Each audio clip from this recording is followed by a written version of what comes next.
Oh. Now we're going to show you how to do the Kitchner stitch, and I'm going to show you my method that I use. There's a number of different ways that the same thing can be accomplished. The first thing, this is just a toe. I made a bunch of little toes here, so the rest of the sock would come up here, and then the heel, and then the leg of the. First thing that you need to do is turn it inside out. I do my Kitchnering from the purl side, and you are going to have your working yarn, you will notice, will be on the top, and this is your waste yarn or your scrap yarn, this bright yellow. And so the first thing that you're going to do is thread a tapestry needle.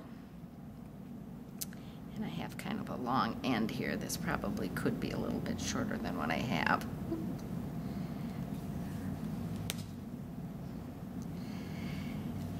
But the first thing that I'm going to do is separate these two yarns so that they don't become tangled. And I'm going to look to see where my working yarn is coming out of. And it's out of these two stitches here, okay?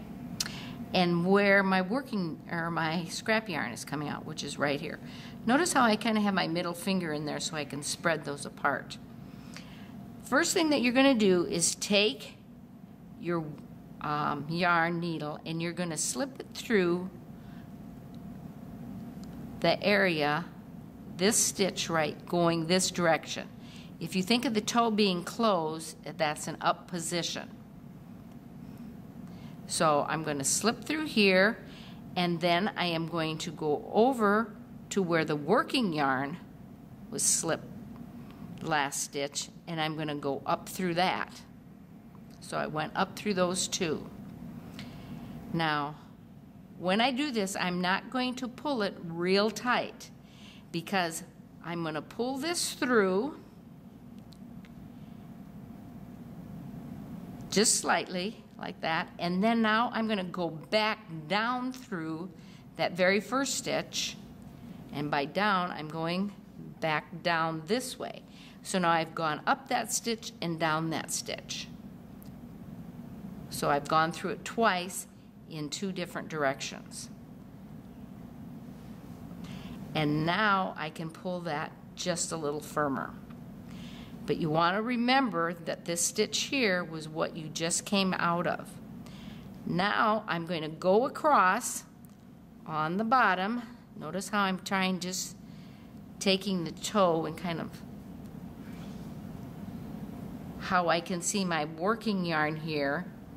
The yellow is the waste yarn, and this is my working yarn or my sock yarn.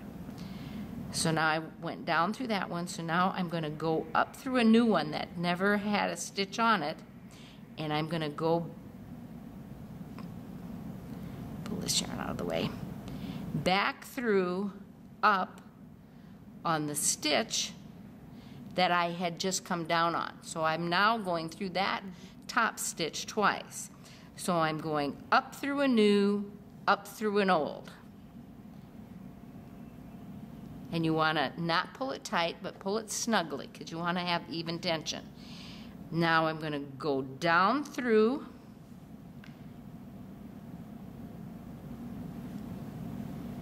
I got pulled a little tight there. There you go. There's your stitch. That's a new one that hasn't had any thread through it.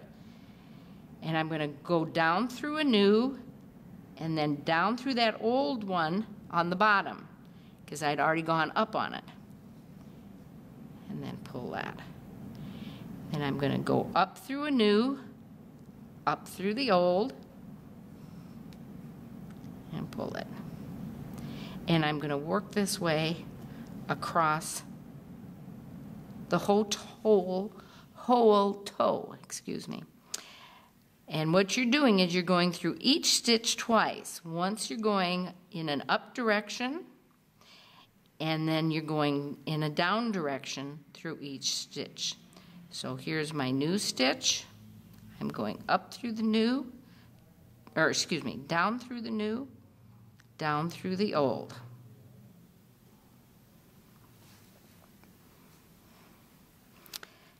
Going up through the new, up through the old. Now notice how helpful it is also to have a very contrasting yarn, because that will enable you to see these stitches much easier. Up through the new, up through the old, down through the new, down through the old. And we're going to do this completely across the toe. All right, now we're getting close to the end here, and notice how I have kind of folded the material, or the knitted fabric here, so that I can see these stitches that we're going to be working in. My last stitch was I went through a new and I went through an old. Now I'm going to go through the new, back down through the old, pull it, up through the new, up through the old, up through the new, down through the new, down through the old. And notice now that I have 3 stitches at this particular point here. And I'm not going to pull these quite as tight as these, because if you pull them too tight, then these last stitches sometimes get buried down in between the waist yarn. So I'm going to go up through the new, up through the old, and I'm going to pull it, but I'm not going to pull it real tight. And then I'm going to go back through, down through the new, down through the old, and now I'm going to pull that. Now I need to go up through this new one on the corner. And I didn't pull it tight. Notice I have just a little bit of slack there so that I can see that. Up through the new, up through the old. So now I've gone twice through that needle, and I can pull that tight, and I'm going to keep my eye on this stitch right here, because I need to go back down through that. I've only gone through it once by going up. So I'm going to go up through that, not pull it tight, but get my needle in there, then pull this tight. My needle is in that last stitch, and now I can pull it tight. So now you'll have something that looks like this, where you'll be able to see a line of the waist yarn, which is the yellow, and then your sock yarn, and then another line of your waist yarn. So in order to remove this, you just turn the sock back around, inside right, and pull your waist yarn, like so. And if you're real neat, you can save this waist yarn and use it as your waist yarn again in the ball. So we're just going to...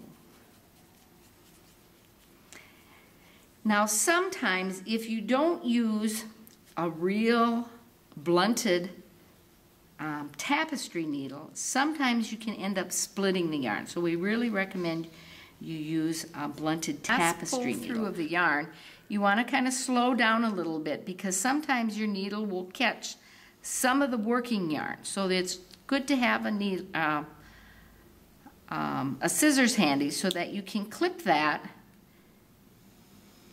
so that the waist yarn can pull through. Here's another little spot where the yarn has split.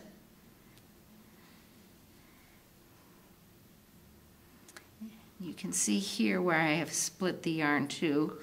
You can get a close-up on it. You can see how that is split right there. And if I just take the scissors and clip that, see how that'll unravel now.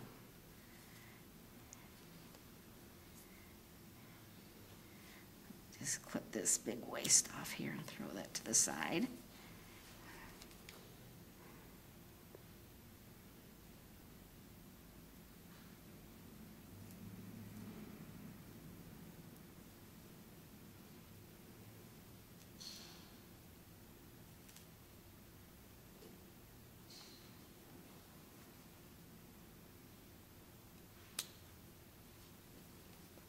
And sometimes it's helpful too, you can pull from the back side too once you get down to this point. These needles. There we go. Boy, I caught a few few more stitches than usually I do, but that's all right. It's not anything terrible. It's just the splitting of the yarn.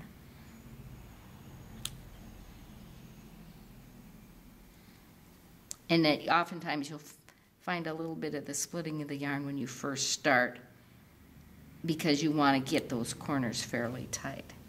So now that we have that all out,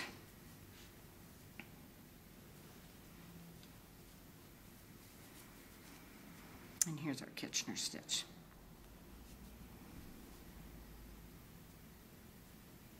Now it's a little difficult to see. Perhaps if it had been on this stitch here where there wasn't a variegated yarn, it'd be a little bit easier to see.